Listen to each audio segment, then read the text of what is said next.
det var lige forbudt at fiske de næste 14 dage i hvert fald.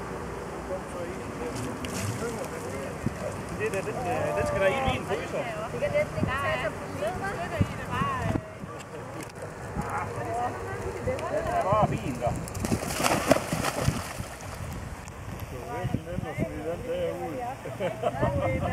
Jeg mener, den må være direkte i min fryser.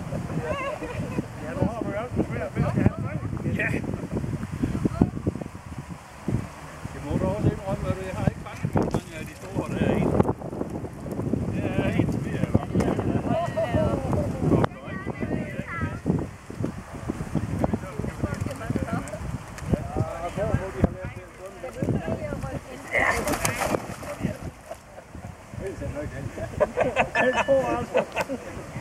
Det kan godt være, at jeg skal holde min mund.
Men det fungerer næsten ikke. Nej, det tror jeg heller ikke. Det kan ikke fungere.